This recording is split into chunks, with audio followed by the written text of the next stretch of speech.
Subscribe करें और bell दबाएं ताकि कोई खबर रह न जाए।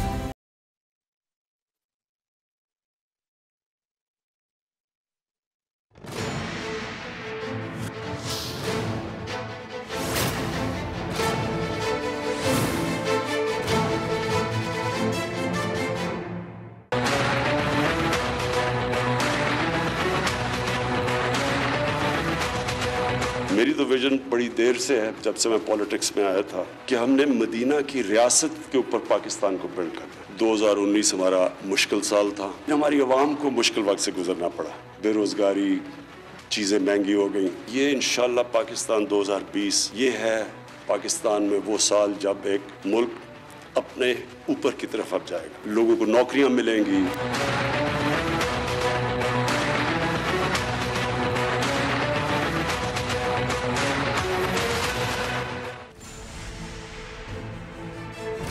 अस्सलाम वालेकुम, मैं हूं नूरुल आरफीन सिद्दीकी और आप देख रहे हैं मेरी जंग। अभी थोड़ी देर पहले इस एक शॉर्ट मोन्टाज में जो लताइफ की भरमार आपने देखी, अगर आप इसे सही समझते हैं तो दिमाग के किसी अच्छे से डॉक्टर से अपॉइंटमेंट ले लीजिए। ये वही लॉलीपॉप्स हैं जिन्हें दिखा दिखा कर, जिन्हें दे देकर आवाम को लूटा गया है। खान साहब इख्तिदार में आए, वो अचकन जो उन्होंने सिला रखी थी वो उनके काम तो आई मगर वो हमारे लिए कफन से कम साबित नहीं हुई।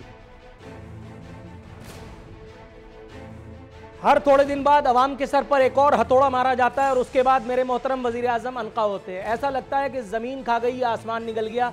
पाकिस्तान में तो मेरे मोहतरम वजीर आजम की कोई खैर खबर नहीं आती, इल्ला के उनका कोई ट्वीट दिल जलाने के काम आए। 1.5 साल गुजर गया यही सुनते सुनते कि अब होगा, कब होगा। ऐसा नहीं है कि दरोगोई के सफर में मेरे मोहतरम वजीर आजम अकेले, नो सर, बाकायदा पूरी टीम को इस काम पे लगा रखा है, इंक्लूडिंग सदर मुअज्जम माशाअल्लाह।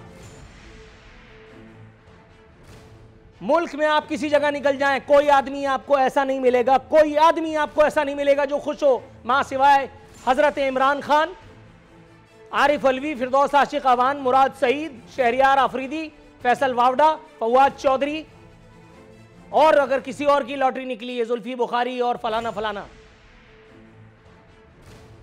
मां सिवाय सरकारी तबलचियों के कोई ऐसा नहीं है इस एक मुल्क में जो खुश हो।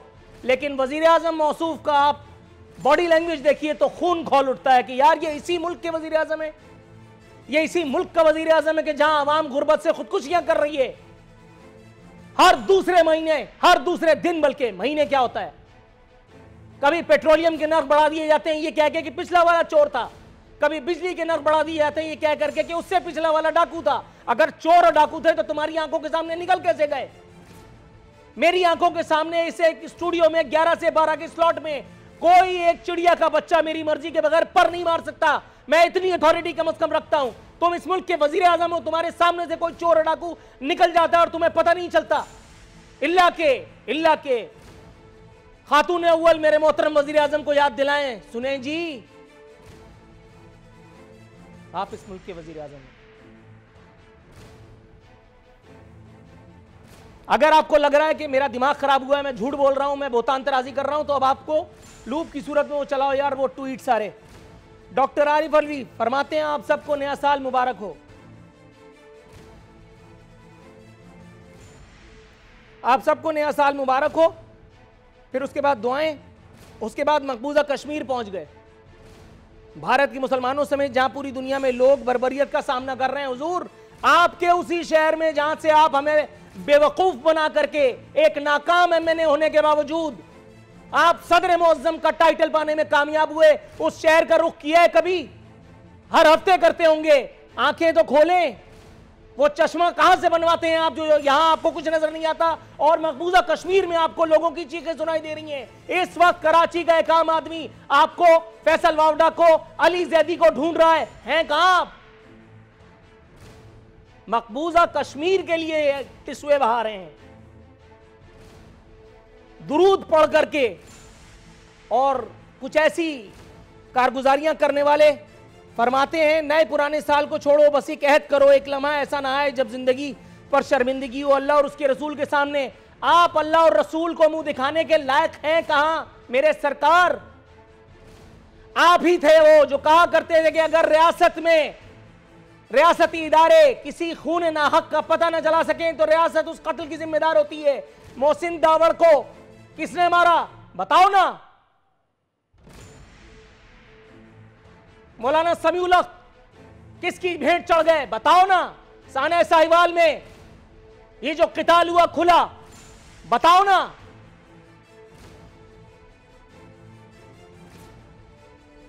इस वक्त गुस्से में हूं और बहुत सारी चीजें भूल रहा हूं, लेकिन उसके बाद भी कहीं ना कहीं कुछ ना कुछ ऐसा हुआ है। इधर गया अल्लाह और रसूल का जिक्र, एक मिनिस्ट्री के एवज अपने उसूलों और नजरियात का सौदा। फैसल जावेद खान ये मोहतरम वो हैं जो मेरे एक्स एमडी को फोन कर करके जब अपोजिशन में थे तो तारीफें किया करते थे कि इस लड़के में करंट है। अब इतना ज्यादा करंट हो गया है कि मेरे प्रोग्राम से अवॉइड करने लगे हैं बहुत सारे लोगों की तरह। फरमाते हैं सन 2019 में इमरान खान की क़यादत में पाकिस्तान की मईशत को इस्तेहकाम मिला जिसकी मुतारिफ पूरी दुनिया है। सन 2022 में इसके समरात अवाम तक पहुंचाए जाएंगे। वज़ीर आज़म ने तमाम वज़रा को हिदायत जारी की है जबकि अपना तमाम तर फोकस आम आदमी की जिंदगी को बेहतर करने पर लगाएं। 2020 साल है अवाम का, इससे बड़ा झूठ इस जमीन पर, इसे खित्ते रजी पर नहीं बोला गया। मेरा दुख इस मुल्क के आम आदमी का दुख मेरे वजीर आजम का दुख नहीं है। मेरे वजीर आजम को तो पता ही नहीं है कि बारात जा कहां रही है। मेरा वजीर आजम तो साना पीआईसी, याद आ गया, पीआईसी में जब 3 आदमियों को उनके मुंह से ऑक्सीजन मास्क खींच करके मार दिया गया था। मेरे वजीर आजम का जब भांजा मफरूर था, मेरे वजीर आजम ने बयान दागा उस्मान बुज़दार की मिदहत की। Can you believe? आप उस वजीर आजम की इंसान दोस्ती के किस्से पढ़ रहे हैं। दिहाड़ी लग गई है मानता हूं, लेकिन उसको जस्टिफाई करने के लिए इतना भोंडा तरीकाकार। वजीर इत्तलात मोहतरमा फिरदौस आशिक अवान साहिबा फरमाती हैं वजीर आज़म इमरान खान ने मुश्किल और जुर्रतमंदाना फैसलों से मुल्क की मईशत दुरुस्त सिमत पर डाल दी है। एंड ऑफ डिस्कशन, बात ही नहीं हो सकती।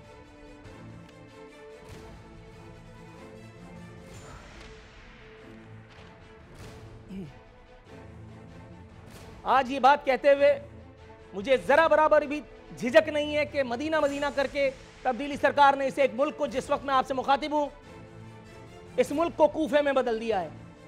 नए साल के आगाज में एक मरतबा फिर अवाम को पेट्रोलियम मसनूआत की कीमतों में नाकाबिल बर्दाश्त हद तक इजाफे का तोहफा देकर के यह बता दिया गया है कि जब तक आखिरी आदमी का दम न निकल जाए तब्दीली सरकार घबराना नहीं का लतीफा सुनाती रहेगी, यहां तक कि हम में से आखिरी आदमी भी चल बसे और खान साहब उसे देखकर कहें टाटा। कौन लोग हो तुसी? पेट्रोल 2 रुपए 61 पैसे, डीजल 2 रुपए 25 पैसे महंगा, आटा 80 रुपए के इजाफे के साथ 10 किलो की बोरी 600 रुपए में फरोख्त की जाने लगी। लेकिन मेरे मोहतरम वजीर आजम कहते हैं कि घबराना नहीं है, 600 ही तो है, 1600 थोड़ी है, खाओ मरो। पीटीआई हुकूमत की कराची दुश्मनी, कराची का बेटा होने के हवाले से खुल करके कह रहा हूं, पीटीआई हुकूमत की कराची दुश्मनी एक मरतबा फिर खुल करके सामने आ गई। अपनी मंजूर नजर कंपनी जिससे कराची की पाकिस्तान की हर सियासी जमात ने जी भर के इस्तेफादा लिया, किस सूरत में आप जानते हैं? के इलेक्ट्रिक को कराची वालों पर बिजली गिराने की इजाजत दे दी गई। फी यूनिट 4 रुपए 88 पैसे का झटका। लेकिन घबराना नहीं, मैं बनी गाला की चोटियों पर महफूज हूं, तुम लोग भाड़ में जाओ। उस पर मेरे मोहतरम वजीर आजम कहते हैं कि 2020 में आप खुशखबरियां सुनेंगे।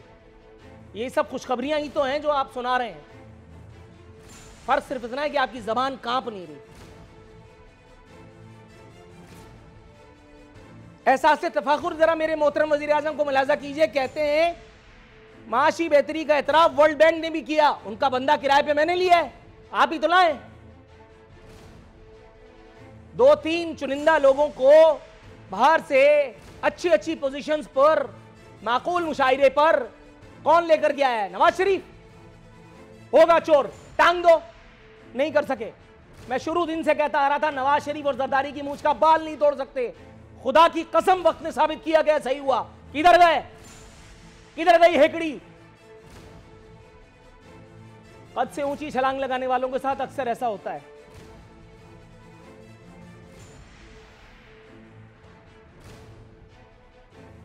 इससे पहले कि मैं अपने मोहतरम वज़ीर-ए-आज़म की शान में मजीद मदद करूं, अपने आज के मेहमानों की तरफ जाऊं, ये बताता चलूं कि कल प्रोग्राम नहीं था, लेकिन एक बहुत इंपॉर्टेंट खबर प्रोग्राम ना होने की वजह से मुझसे मिस हुई।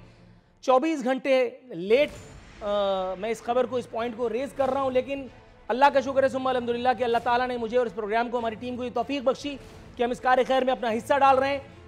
बर्बादी का ये सफ़र सिर्फ पाकिस्तान में इधर उधर महदूद नहीं है। सिंध में जहां इस वक्त मैं जिंदा हूं, जहां मेरे साथ साथ, अल्लाह उसको मैं क्या कहूं, वो वाला भुट्टो भी जिंदा है जो जुल्फ़िकार अली भुट्टो नहीं है। वहां क्या खेल खेला गया है। लूप चलाओ यार। ये 6 साला बच्ची पन्नू आकिल से इसके वालिदैन इस झुलसी हुई बच्ची को लेकर के 2 दिन से 48 घंटों से एक अस्पताल से दूसरे और दूसरे से तीसरे अस्पताल घूम रहे हैं, लेकिन वो भुट्टो से इनकी मुलाकात बार बार हो जा रही है जो जिंदा है। वो कह रहा है कि जब तक मैं जिंदा हूं तुम जिंदा कहां रह सकती हो, डाल दो इस बच्ची को किसी कब्रिस्तान में। लेकिन इस बच्ची के वालिदैन पर अल्लाह ताला इनके हामी नासिर, इनकी मदद करे। अल्लाह ताला इस बच्ची को वो शिफा अता करे जो उसने अपने रसूलों, नबियों और वलियों को अता की है। परवरदिगार कामिल शिफा, जिसके बाद कोई दर्द, कोई तकलीफ इंसान का मुहासरा नहीं कर सकती। इस एक बच्ची को 48 घंटे से जायद का अरसा गुजर चुका है। बेटी को लेकर सिंध भर के अस्पतालों में घुमा रहा हूं। वालिदैन ने मीडिया के सामने रोते हुए कहा कि खुदारा इंसाफ किया जाए। ख्याल रहे कि इससे कबल भी एक मासूम इसी धरती पर, जहां ये भुट्टो जिंदा है, कुत्तों के काटने के सबब जहां ये वजीर आला बैठा है, ये भुट्टो वाला वजीर आला जो सबको मार करके भी जिसकी कलेजा ठंडा नहीं होगा, उस बच्चे का जनाजा इसी शहर से इंटीरियर सिंध के उस पेरिस में गया है, लड़काना में, जहां किसी दौर में भुट्टो जिंदा था, लेकिन किसी के कानों पर कोई फर्क नहीं पड़ा। अगर इस वक्त टेलीविजन स्क्रीन पर कोई साहिब जमीर, साहिब सरबत नहीं कह रहा, दोबारा सुनो, कोई जिंदा जमीर बैठा है और उसे पता है कि रोजे हश्र उसे अल्लाह रब्बुल इज्जत की और नबी करीम सल्लल्लाहु अलैहि वसल्लम की शिफात की तलब है, तो इस बच्ची की मदद करे। वगरना अल्लाह ताला को कभी किसी की मदद की जरूरत है नहीं, सब पर झाड़ू फेर देगा, कोई उसका आगे पीछे नहीं, वो बेनियाज है। स्ट्रेट आते हैं अपने मेहमानों तक। मौजूद है मोहतरम रमेश कुमार साहब, निसार अहमद चीमा साहब, ताल्लुक़ बिलतरतीब पाकिस्तान तहरीक इंसाफ और नून लीग से। रमेश कुमार साहब, हुजूर बिल्कुल नहीं सुनूंगा नवाज शरीफ चोर था, जरदारी चोर था, बिल्कुल नहीं सुनूंगा। स्ट्रेट बताइए, आखिरी मंजिल क्या है? आखिरी पाकिस्तानी का कत्ल कर करके और उसके बाद ब्रिटिश एयरवेज की परवाज में जाकर के बरतानिया सेट हो जाना, क्योंकि जाहिर है यहां तो कोई है ही नहीं, बाकी सब तो इधर उधर ही है। नवाज शरीफ के ऊपर तोहमत लगाते थे कि वो वहां लंदन के फ्लैट में रह रहे, खुद के क्या वो डेरा गाजी खान में पल रहे हैं। हुजूर बहुत गुस्से में हूं, लेकिन गुस्सा ला इलाहा इल्लल्लाह मोहम्मद रसूलुल्लाह, मैं अपनी हैसियत में बहुत खुश हूं। मुझे 18-20 करोड़ ये जिंदा लाश जो इस वक्त बैठ करके प्रोग्राम देख करके और लिहाफ ओढ़ के फिर मर जाएंगे सुबह तक, मैं इनकी वजह से भौंक रहा हूं, मुझे अपना कोई गम नहीं है। हुजूर वाला, वो लोग, वो अकल के अंधे जो इस वक्त पाकिस्तान तहरीक इंसाफ को अपना मसीहा समझ रहे थे, इस एक बेइज्जती का कोई एक जवाब तो उन्हें दीजिए।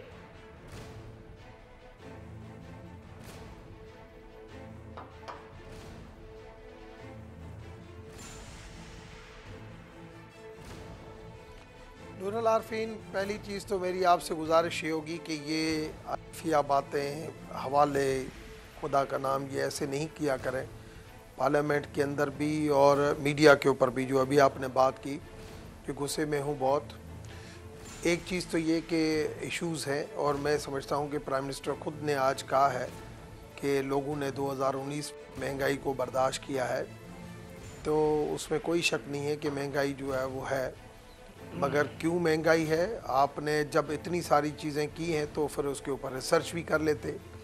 और ये जो आपकी 10 मिनट 12 मिनट की जो पूरी अभी मैंने डिबेट सुनी, ये हर प्रोग्राम में डिबेट सुनते हैं और हर प्रोग्राम में ये एक दिन की बात नहीं है, रोज़ाना की बात है।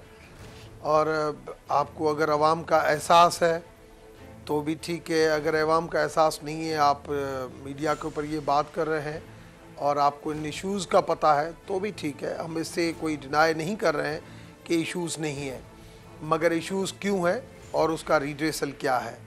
अब इश्यूज़ अगर इस गवर्नमेंट की वजह से हुए हैं तो मैं समझता हूँ इसकी कोताही है। अगर इश्यूज़ एक तसलसल के साथ चलते आ रहे हैं, उसके अंदर अगर बेहतरी नहीं लेके आई है ये गवर्नमेंट, तो मैं समझता हूँ कि 50% इस गवर्नमेंट का कसूर है। तो मैं इस नतीजे के ऊपर पहुँचा हूँ जो आपने बातें गिनवाई हैं। उन बातों के हवाले से मैं तो ये कहूँगा कि इन इश्यूज़ हैं, तसलसल भी है, मगर इसके रिड्रेसल के लिए अगर वार फुटिंग के ऊपर और थोड़ा अक्लमंदी, ज़्यादा अक्लमंदी के साथ काम किया जाता तो इसको और भी ओवरलैप कर सकते थे, जिसके अंदर कमी पेशी बिल्कुल हुई है। मैं ये नहीं समझता कि हमारी परफॉर्मेंस को 120 डिग्री के ऊपर चल रही है। हमारी परफॉर्मेंस को चलना चाहिए था 100 नहीं 120% के ऊपर चलना चाहिए था, क्योंकि लोगों को यही उम्मीदें थी। हम 60% पे चले हैं, तो इस वजह से जो तसलसल है उसके अंदर हम उस किस्म की जो है वो तब्दीली नहीं लेके आए हैं। नए लोग हैं, नया तजर्बा है, ये भी एक इशू है। और दूसरा ये कि गवर्नमेंट का मैं समझता हूँ कि टॉलरेंस के साथ, सब्र, तहम्मुल और बर्दाश्त के साथ आगे बढ़ना चाहिए। अपोजिशन का काम है क्रिटिसाइज़ करना, हमें उस क्रिटिसाइज़ के जो है वो जवाबात में घुसना नहीं चाहिए, हमें अपनी परफॉर्मेंस से क्रिटिसाइज को ख़त्म करना चाहिए। मगर जितनी हमारे ऊपर क्रिटिसाइज़ होती है हम उनके ऊपर डबल क्रिटिसाइज़ कर देते हैं। मैं समझता हूँ ये हमारा काम नहीं है, ये हमारी गलती है। मगर आज पहला साल का पहला दिन है, मैं आपके इसी प्रोग्राम की तरफ से ये कहूँगा कि 2019 में क्या खोया क्या पाया।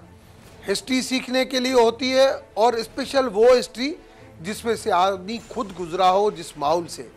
तो 2019 के अंदर अपने अंदर झांक के देखें कि हमारी क्या रिस्पॉन्सिबिलिटी थी, हमने कितनी रिस्पॉन्सिबिलिटी निभाई है, कितनी नहीं निभाई है।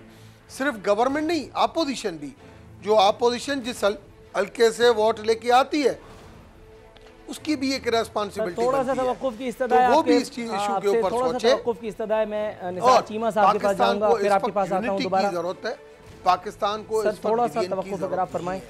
अगर आप निसार चीमा साहब, हुजूर जितने इश्यूज मैंने बताए ये सिर्फ एक मुख्तसर सा आता था अपने इंट्रो में, जिसे मेरी जज्बातियत का शाखसाना समझे मेरी बदकिस्मती है। तहरीक इंसाफ के रिप्रेजेंटेटिव जनाबे वाला, ये मुझे बताइएगा निसार चीमा साहब, ये खबर पड़ी है, मुंह चढ़ा रही है, मेरा नहीं आपका, उन तमाम लोगों का जो शेर आया के नाम पर बरसों बेवकूफ़ बनते रहे।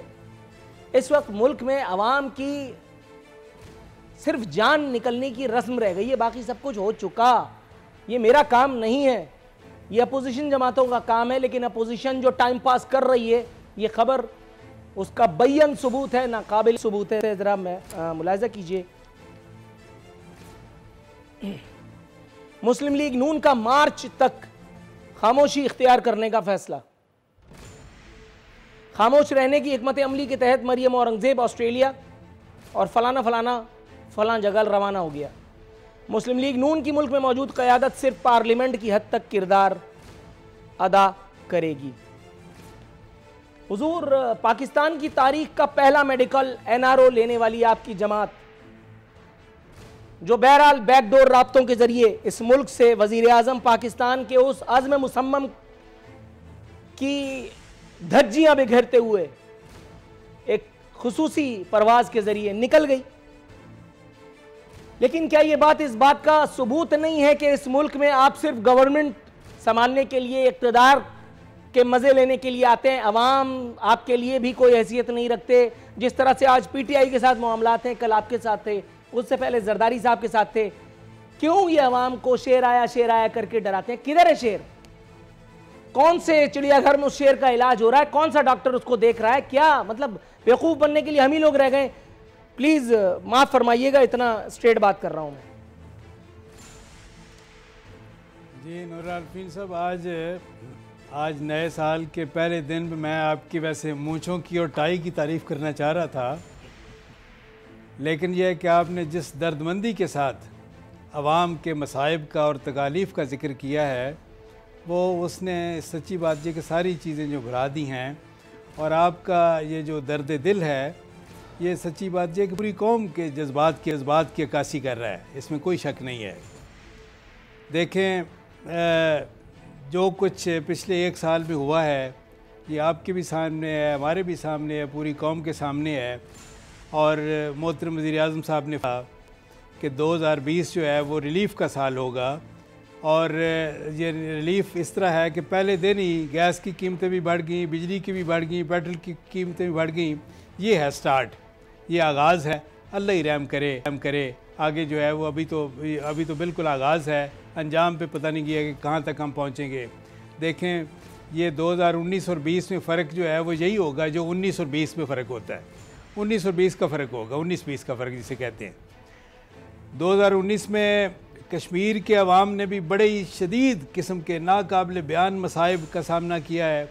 आर्टिकल 370 रिवोक करने के बाद इंडियन गवर्नमेंट ने इंडिया की जो दरिंदा सिफ्त अफवाज हैं, उन्होंने वादी कश्मीर को एक जेल में तब्दील कर दिया। आज 5 महीने हो गए हैं और हमने सवाई जनरल असम्बली में एक तकरीर के कुछ नहीं किया। उनके मसाइब और तकालीफ को कम करने के लिए कोई एक भी पॉजिटिव स्टेप नहीं उठाया। दूसरी तरफ पाकिस्तानी अवाम जो हैं वो इनके जो महंगाई के इस तरह इस चक्की में पिस के रह गए हैं कि अब यह है कि उनका जीना मुश्किल हो गया है। एक मतवस्त तबके का आदमी जो, उसके लिए भी घर का खर्चा चलाना मुमकिन नहीं रहा। तो अब यह है कि पता नहीं अब 19 के बाद अब 20 में क्या ये हशर करेंगे। अवाम की चीखें तो निकल चुकी हैं, पता नहीं जान भी निकालने के दरपे हैं। देखें, जहाँ तक आपने कहा कि हमारी खामोशी, ऐसी बात नहीं है। हम ये है कि हम इंशाअल्लाह हर ये है कि हम कौमी इशू पे अपना मौक़िफ़ वाज़े तौर पे बयान करेंगे, और पहले भी करते रहे हैं। अब ये है कि किस मामले में हम खामोश हैं, मुझे बताइए। लेकिन ये सही है कि बाज़ औक़ात ये होता है ऐसा कि खामोशी गुफ्तगू है, बेज़ुबानी है, ज़ुबान मेरी, ये भी कभी स्टेज आती है, ये बात सही है। और कभी कभी ऐसा भी होता है नूरुल्लाह आरफीन साहब कि देखें, ये है कि जिनके ना बोलने के लोगों को गिला है, ये वो उनकी तरफ से मैं यही कह सकता हूँ नूरुल्लाह आरफीन साहब कि कुछ कहने पे तूफ़ान उठा लेती है दुनिया, और अब उनको शिकायत है कि हम कुछ नहीं कहते। ये सूरत हाल जो है ये कभी कभी इस तरह होता है। लेकिन यह है कि हम इंशाअल्लाह हर कौमी मौक़िफ़ पे, हम हर कौमी मसले पे इंशाअल्लाह अपना पॉइंट ऑफ व्यू बिल्कुल वाज़े तौर पे बताएंगे, और बता रहे हैं। आप मुझे बताएं कि किस मसले पे हम खामोश हैं। सर, आपने कूजे में समंदर को पिरो दिया।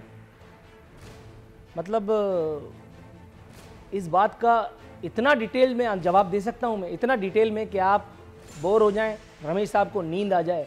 लेकिन मुझे नहीं लगता कि इतना वाज़े सवाल और इसका जो आपने चौरंगी घुमा करके जवाब दिया, मैं इस मकसद की खातिर कि मैं ड्रैग हो जाऊँगा, लेकिन मैं तो मैं ही ठहरा, मैं ड्रैग नहीं होता हुजूर वाला। कश्मीर से निकल करके नागन चौरंगी और यहाँ से निकल करके लाइंजेरिया से होते हुए फिर जब आप नवाज शरीफ साहब तक गए, वाज़े तौर पर मैंने पूछा कि आप हुकूमत इंजॉय करने के लिए सिर्फ इक़्तिदार में आते हैं, अवाम के दुख दर्द से आप लोगों का कोई लेना देना नहीं। इस बात का जवाब आपने मरियम औरंगज़ेब और मरियम साहिबा का पाकिस्तान में रहते हुए और आपने जो एक पॉलिसी स्टेटमेंट दिया, मैं उसे गनीमत समझते हुए हुजूर वाला यहाँ एक ब्रेक पर जाता हूँ। ब्रेक से वापस आएंगे तो रमेश कुमार साहब, सारे चीमा साहब हमारे साथ मौजूद होंगे। हमारे साथ रहिएगा।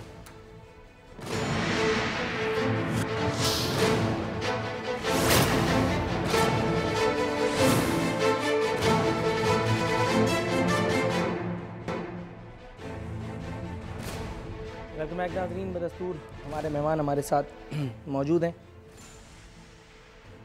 हुजूर वाला रमेश कुमार साहब, सर ये मुझे बताइएगा, एक ख़बर बता रही है कि वज़ीर-ए-आज़म के दौरे डेउस पर सिर्फ $68,000 खर्च होंगे। आपको मेरी आवाज़ आ रही है सर?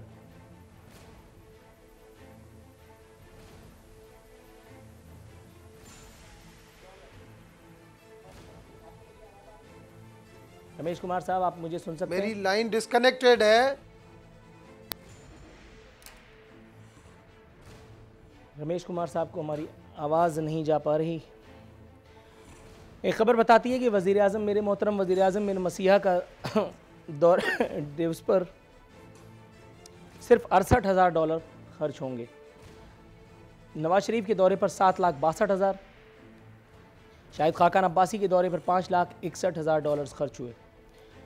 यूसुफ रज़ा गिलानी ने $4,59,451 में ये दौरा फरमाया था। ये कहना है चीफ ऑर्गेनाइज़र पाकिस्तान तहरीक इंसाफ सैफुल्लाह नियाज़ी साहब का। इसी इंतहाई पुरलुत्फ मौजू पर बात करने के लिए ज़हमत कलाम देने का ख्वाहिशमंद हूँ रमेश कुमार साहब को। सर, आप मेरे साथ हैं?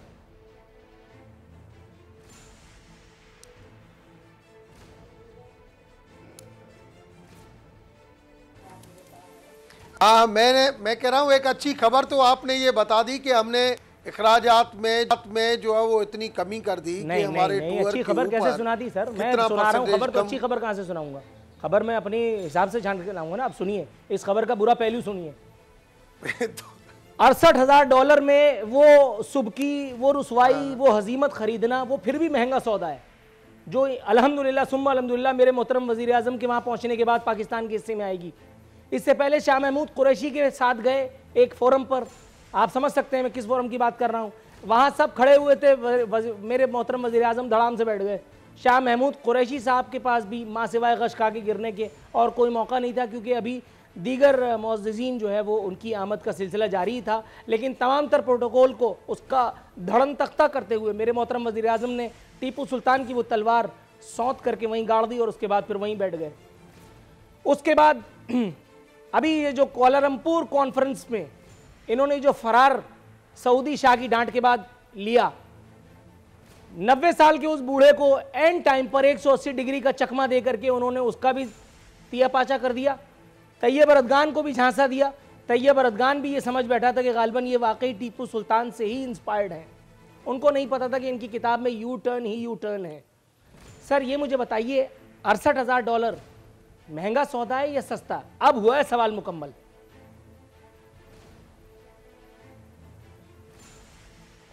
नूरुल आरफीन, 68,000 से कोई ताल्लुक नहीं है इस चीज़ का। 68,000 मैं समझता हूँ आप जो अच्छे काम करेंगे वो आपके अच्छे कहलाएंगे, अपने अखराजात कम करेंगे, अच्छी बात है, मगर उसका ताल्लुक आप इससे नहीं गिलें। ये पॉलिसीज़ की बात है। पॉलिसीज़ के अंदर जो है वो कमी पेशी ज़रूर होती है, उसके प्लस माइनस चीज़ें सोचनी चाहिए। मैं जब प्राइम मिनिस्टर साहब का दौरा हुआ उस टाइम पे जब ये चैनल की बात की गई कि टर्की और मलेशिया के साथ, मैंने तब भी उस इशू के ऊपर बात भी की थी, एक लिखा भी था मैंने एक कि OIC जो है फ़लस्तीन के लिए बनी मगर वो कुछ नहीं कर सकी, और उसके लिए तो हमें ज़्यादा जो है वो अपनी हैसियत में रह के हमारी बात होनी चाहिए। हम अगर सऊदी जिसके साथ हमारी जो हमारी इकोनॉमिकली क्राइसिस में जो हमें जिस किस्म का साथ दिया, डेफर पेमेंट तेल का साथ दिया, रिज़र्व में साथ दिया, और वो अल जज़ीरा को जब बर्दाश्त नहीं कर रहा तो वो अपने दूसरे दुश्मन मुल्क को कैसे बर्दाश्त करेगा? उसके साथ हमारा मिलना कम से कम उसको ये पसंद नहीं आएगा।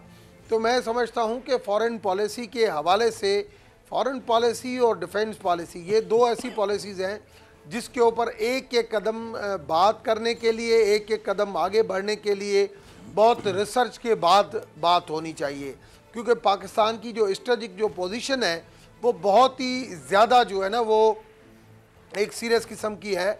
और एक तरफ जो है वो ईरान है, वो मुल्क है जिसने पाकिस्तान को पहले पाकिस्तान की आज़ादी को वेलकम किया और जो कश्मीर के हवाले से भी अपनी असेंबली समेत फुल फ्लेज हमारे साथ खड़ा रहा।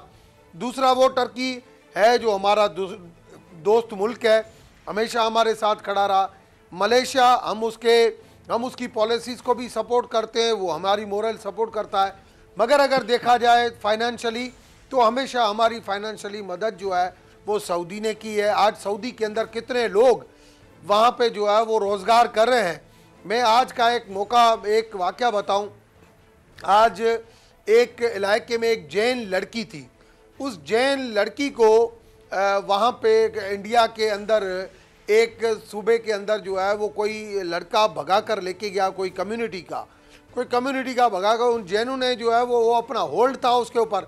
उन्होंने कहा अगर ये लड़की आज के आज अगर हमें नहीं मिली तो हम जितने भी यहाँ पे ये इनकी काम कर रहे हैं उनको सबको फारिग करेंगे। एतबार करोगे कि पूरी उधर कम्युनिटी बहुत ही पूरी इकट्ठी हो गई कि ये रोज़गार से फारिग हो जाएंगे तो हमारा क्या होगा। आके 8 घंटे में बच्ची को पैदा कर दिया। तो हमें सोचना चाहिए कि हमारी हैसियत क्या है और हमें किस किस्म की बात करनी चाहिए, और जो बात हम कर रहे हैं क्या इसके ऊपर हम अमल तो कर सकते हैं या नहीं कर सकते हैं। ऐसे पाकिस्तान के साथ कौन नहीं आगे बढ़ना चाहता? क्या रशिया बढ़ना नहीं चाहता? क्या और कंट्री जो है अमेरिका के अलावा, जो भी अमेरिका को पसंद नहीं करते, कि चाइना जो हमेशा पाकिस्तान को साथ नहीं दिया है, मगर हमें बहुत इस हिसाब से सोचना पड़ेगा कि चाइना को किस जगह पे रखना है, सऊदी अमेरिका को किस जगह पे रखना है, क्योंकि पाकिस्तान के अंदर हमारी इंटरनल इश्यूज़ जो है वो यूनिटी के साथ आगे नहीं बढ़ रहे हैं, जिसकी वजह से एक्सटर्नल जो है वो इन्फ्लुएंस बहुत माजी में भी था, अभी भी है। अगर आज ऐसी मुआशी सूरत हाल में जब हमारे पास FATF की तलवार टंगी हुई हो, इतना हमारे ऊपर कर्जा हो, इतनी हमारी बॉर्डर की सिचुएशन हो, उस सिचुएशन के ऊपर अगर हम चाहें कि हम अपने मर्जी के फैसले करें, मैं समझता हूँ उसमें अभी देर है। हमारी कौम बहुत जज्बाती कौम ज़रूर है, हमारी लीडरशिप बहुत चाहती है कि हम आज के आज पाकिस्तान को इस क्राइसिस से निकालें, आज के आज हम इससे इकोनॉमी को बेहतर करें। तो अभी मैं हाफिज पाशा से हमारी इन्फ्लेशन की एक कमेटी बनी थी, ठगी जाती। थोड़ा सा तवक्को फरमाइएगा, मैं आपकी तरफ आता हूँ। डॉक्टर निसार चीमा साहब, हुजूर वाला सर, ये मुझे बताइएगा, अनान इक़्तिदार आपके हाथ में कई साल रही, इसलिए बरीउज़ ज़िम्मा तो आपकी सरकार भी नहीं हो सकती। मेरे सामने मौजूद एक खबर बता रही है 2019 भी नेशनल हेल्थ पॉलिसी के बगैर गुजर गया। शोबा सेहत इंतहाई पस्ती का शिकार, मुतादिद मंसूबे अमलन गैर फ़ाल, बढ़ती हुई आबादी के लिहाज से सरकारी अस्पतालों में बिस्तरों की तादाद तक में इजाफा न किया जा सका। सरकारी अस्पतालों में सेहत की सहूलतें कम होकर 35 से 40% रह गईं। दवाओं समेत, डॉक्टर समेत मशीनरी की कमी, मसाइल मज़ीद गंभीर।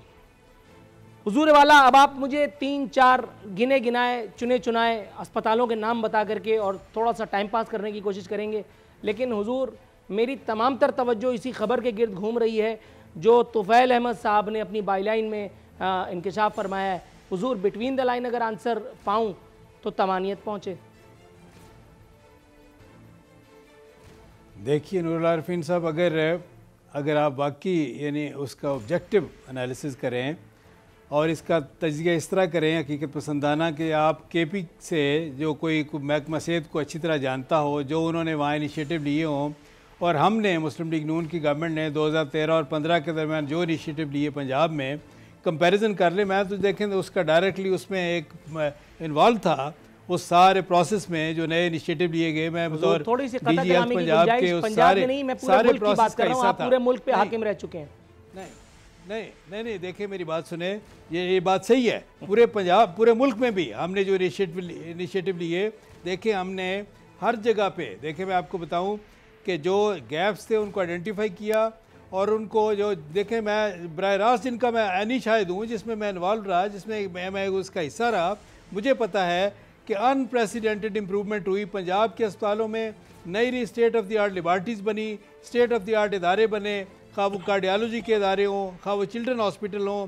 ये देखें, और ये है कि यानी लोएस्ट लेवल पे बेसिकल यूनिट जो है, हर यूनियन काउंसिल की सतह पे एक अस्पताल है जिसका नाम बेसिकल यूनिट है, आपको पता होगा।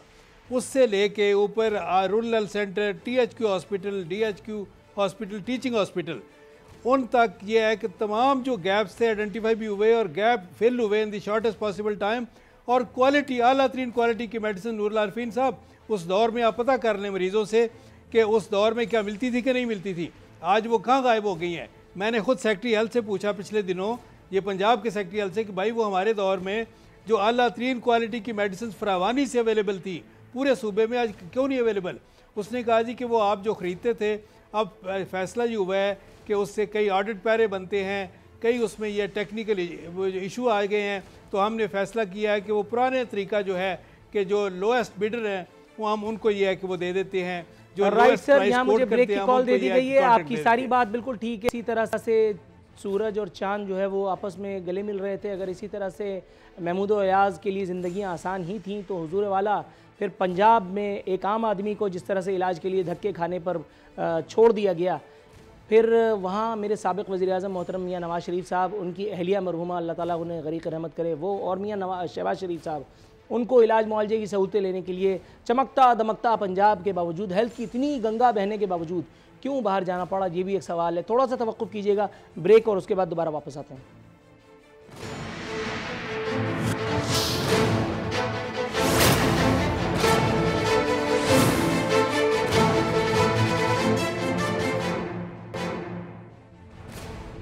वेलकम बैक नाजरीन, इख्तितामी मराहिल में दाखिल हो चुके हैं। इससे पहले कि मैं अपने मौजूद मेहमानों का रुख करूँ, मुख्तसर सा एक इशू आपके सामने रेज़ करते हुए फिर हम मेहमानों की तरफ जाएंगे। कराची में सर्दियों की तातीलात के बाद स्कूल एक बार फिर आज खुल चुके हैं और हस्ब दस्तूर अल्लाह का बड़ा शुक्र है, जिस तरह गर्मियों की छुट्टियां जब ख़त्म होती हैं तो उसके बाद गर्मी शुरू हो जाती है। चूँकि हमारे यहाँ वजारतें उल जलूल अलल टप किस्म के लोगों को दे दी जाती हैं, इसी तरह से इस मरतबा भी सर्दियों की छुट्टियां ख़त्म होते ही सर्दी जो है वो अपने पूरे उरूज पर पहुँच चुकी है। पूरे मुल्क में तो जो है वो सर्दियों की तातीलात में इजाफ़ा कर दिया गया है, लेकिन चूँकि कराची जो है वो अल्हम्दुलिल्लाह सुम्मा अल्हम्दुलिल्लाह ना सिंध की सरकार, भुट्टो वालों की सरकार, ना तब्दीली सरकार किसी के दायरे कार में नहीं आता, कराची वाले किसी की गुड लिस्ट में नहीं है। इसलिए यहाँ कराची वालों को इस मरतबा भी छोड़ रखा गया है अल्लाह मियाँ के नाम पर कि जो होगा उसके बाद फिर एक ट्वीट कर देंगे और उसके बाद रहे नाम मौला का। कुछ वालदैन के मैसेजेस मेरे पास इस वक्त मौजूद हैं, मैंने कहा ठीक है ये इशू मैं उठा दूँगा। सिंध में भुट्टो जो है वो दंदनाता फिर रहा है, बल्कि उस भुट्टो का भूत जिसको दिखा करके ये लोग इक़्तिदार में आते हैं, जुल्फ़िकार अली भुट्टो की बात नहीं कर रहा। सिंध में भुट्टो का भूत दंदनाता फिर रहा है। वज़ीर आला हाउस की दीवारों से, बुलंद मकाबिर की दीवारों से टकरा करके वालदैन की इल्तिजाएँ, उनकी सदाएँ, बल्कि प्राइवेट स्कूल एसोसिएशन की जो रिक्वेस्ट है वो लौट चुकी। वज़ीर आला के पास टाइम नहीं है, शायद सर्दी बहुत है, सो गए होंगे बत्ती बुझा करके। सेक्रेटरी तालीम जो है ज़ाहिर है कि मतलब यहाँ सेक्रेटरी किस काम में आता है वो आपको भी पता है, वो भी अभी सो रहे हैं, ख्वाब गफलत के मज़े लूट रहे हैं। और रही स्कूल मालकान की माफिया, तो मेरा ख्याल है कि इसे एक माफिया का पोस्टमार्टम करने के लिए एक पूरा कम्प्रिहेंसिव प्रोग्राम रिक्वायर होगा। वालिदैन से इल्तिजा है, हुजूर वाला कम से कम 2 आंसू मैंने आपके लिए तो बहा दिए, मेरे लिए दुआ खैर की दरख्वास्त के साथ मैं अब जाता हूँ। किस की तरफ जाता हूँ मैं भूल गया, रमेश कुमार साहब की तरफ जाता हूँ। चलें रमेश कुमार साहब, हुजूर वाला सर मुख्तसर जवाब अगर आप इनायत करें तो ज़रा रूह को करार, आंखों को ठंडक नसीब हो। BRT 2019 में भी मुकम्मल नहीं हुआ सर, 6% पूरे काम हुआ है, अल्लाह नजरे बद से बचाए। मिठाई आपके घर भेजूं या बनी गाला की चोटियों पे रखाऊं, चील कौए ही खाएंगे।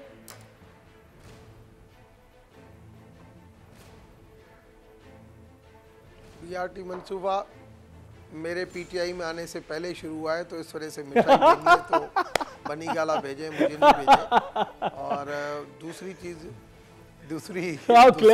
ये आपने आज मैं आपको पहली मरतबा देख रहा हूँ, बहुत मरतबा जो है वो आपको देखा है, आज आप मूँछों के साथ आए हैं तो इस वजह से ज़्यादा गुस्सा आपने दिखाया है।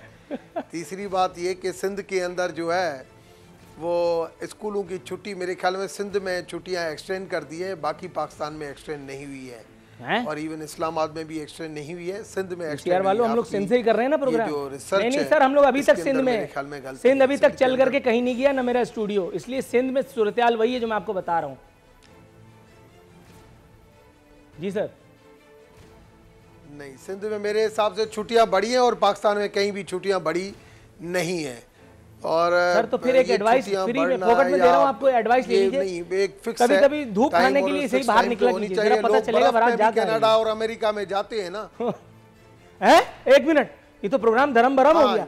एक मिनट अमेरिका और कनाडा में आपने सिर्फ यही एक चीज ली कि वहां सर्दियों में स्कूल जाते हैं। अमेरिका और कनाडा में इमरान खान होता है, अमेरिका और कनाडा में शहरियार अफरीदी होता है, अमेरिका और कनाडा में मुराद सईद और वो दीगर वज़रा हो सकते हैं, अमेरिका और कनाडा में परवेज खटक को प्रमोशन दे करके उसकी नाअहली पर वज़ीर दिफा बनाया जाता है, अमेरिका और कनाडा में मेडिकल एनआरओ दिया जाता है, अमेरिका और कनाडा में नवाज शरीफ जैसा कोई रहनुमा मिलता है जिसको हर दफ़ा झोल-झाल करके मुल्क से निकाल दिया जाता है। कभी परवेज मुशर्रफ जैसा डिक्टेटर निकालता है, कभी कोई सिविलियन डिक्टेटर आकर के उसको झोल-झाल करके निकाल देता है मेडिकल एनआरओ दे करके।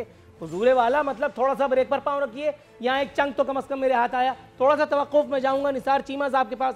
निसार चीमा साहब, प्रोग्राम को वाइंड अप करना है, हुजूर कंक्लूडिंग रिमार्क्स आपसे चाहिए। सर विफाकी काबीना ने आर्मी एक्ट में तरमीम की मंजूरी दे दी है, अल्लाह का शुक्र है कम से कम एक काम तो साथ खैर के हुआ, लेकिन अभी तक दस्तखत नहीं हुए, इसलिए मेरा ख्याल है कि हमें इत्मीनान से नहीं बैठ जाना चाहिए। नूरुल आरफीन साहब, मैं तो ये गुजारिश करूँगा कि कवानीन में तब्दीली हो या आइन में तरमीम हो, ये अफराद के लिए नहीं, इदारों के इस्तेकाम के लिए होनी चाहिए, ये एक असूली बात है। और ये जिन मुल्कों में ये पॉलिटिकल मैच्योरिटी जिन्होंने अटेन कर ली है, सियासी बलूगत अटेन कर ली है, जहाँ जमहूरी जो इदारे हैं वो मुस्तहकम हो गए हैं, वहाँ अफराद के लिए नहीं, इदारों के लिए ये है कि मुख्तलिफ़ इदारों के इस्तेकाम के लिए तरामीम होती हैं या कानून साजी होती है। दूसरी बात ये है कि देखें, मैं एक गुजारिश करता चलूँ आखिर में कि देखें, आप जो जज जो हैं वो आवाम हैं। आवाम से आप पूछ लें, राह चलते किसी आदमी से पूछ लें कि आप इस हुकूमत का पिछली मुस्लिम लीग नून की गवर्नमेंट से मुकाबला कर लें, महंगाई भी देख लें और मैं जो सेहत की सहूलियात हैं वो भी देख लें, और हर आदमी, मैं आपको यकीन दिलाता हूँ कि 90% लोग कहेंगे कि पिछली हुकूमत मुस्लिम लीग नून की हुकूमत 100 दर्जे बेहतर थी। इस हुकूमत से तो लोग इस तरह तंग आए हुए हैं कि जोरियाँ उठा उठा के इसकी रुखसती की दुआएं कर रहे हैं। तो बात यह है कि ये देखें, ये जज जो हैं वो अवाम ही हैं, ना मैं जज हूँ ना आप जज हैं। जज अवाम है, अवाम के साथ, अवाम के सामने जब भी ये फैसला जाएगा तो इंशाअल्लाह मुस्लिम लीग नून के हक में फैसला करेंगे। दोनों मौजूद मेहमानों का इंतहाई अपनी मसरूफियत के बावजूद, इस सर्द मौसम के बावजूद मेरे शो के लिए टाइम निकाला। नाज़रीन, इसी के साथ हमारे प्रोग्राम का वक्त खत्म होता है। कल इंशाअल्लाह ताला बशरत ज़िंदगी फिर हाजिर होंगे। फ़ी अमानिल्लाह।